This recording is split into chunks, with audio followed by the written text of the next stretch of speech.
Les infirmières libérales étaient dans la rue à Tours. Une cinquantaine d'entre elles se sont rassemblées devant l'hôtel de ville. En début d'après-midi, une protestation pour une meilleure reconnaissance, notamment salariale, de leur travail, alors que les médecins ne viennent d'obtenir qu'1,50 € de plus par consultation. Qu'espèrent ces travailleurs du secteur paramédical?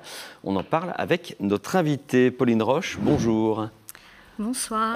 Vous êtes infirmière libérale. Lors de la manifestation cet après-midi, on va voir les images, c'était à Tours, il y avait un cercueil qui était présent. La symbolique, c'est quoi? C'est là où va votre profession?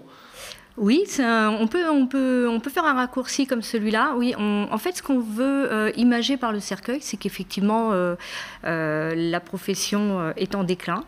On a vraiment peur, à un moment donné, que les soins de ville tels qu'on les connaît disparaissent, d'où la symbolique du cercueil, où on va le faire circuler de ville en ville, de département en département, pour qu'il atteigne le ministère de la Santé à l'automne, de manière à essayer d'alerter à la fois nos concitoyens pour leur dire attention, les soins de ville sont en danger, d'alerter aussi nos collègues qui ne sont pas encore alertés parce qu'effectivement on est quand même une profession assez solitaire, et aussi d'alerter le gouvernement et lui dire qu'on va pas arrêter là.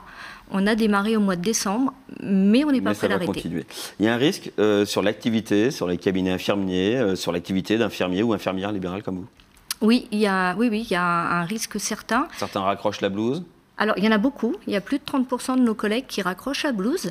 Il faut savoir qu'avant le Covid, la durée de vie d'une infirmière, c'était 7 ans. Après le Covid, c'est passé à 5 ans. C'est juste dramatique.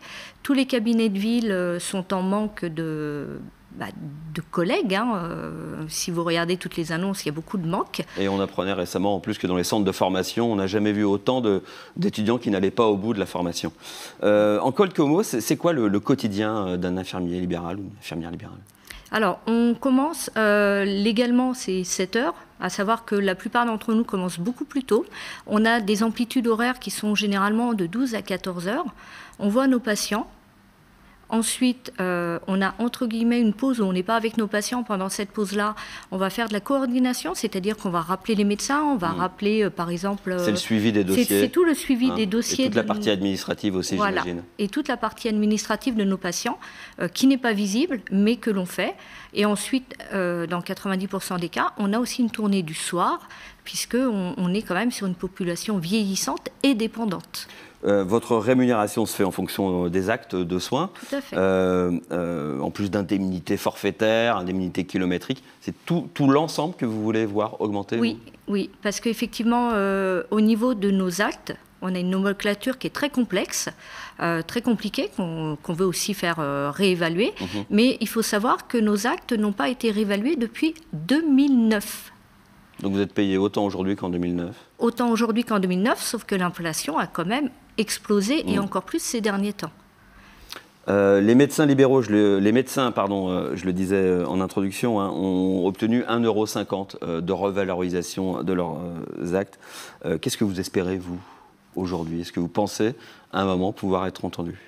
Eh bien, on l'espère parce qu'effectivement, sans les infirmiers libéraux, on a mis pas mal de pancartes que vous voyez à l'affiche, dont certaines où on dit c'est l'hosto illico, parce que les patients qui sont dépendants à domicile ne coûtent pas si cher que ça à la société, parce qu'il faut parler prix. On est dans de l'économie, sauf que si les infirmiers libéraux qui sont payés à l'acte finissent par raccrocher la blouse, ces gens-là vont finir en EHPAD, vont finir dans des structures hospitalières.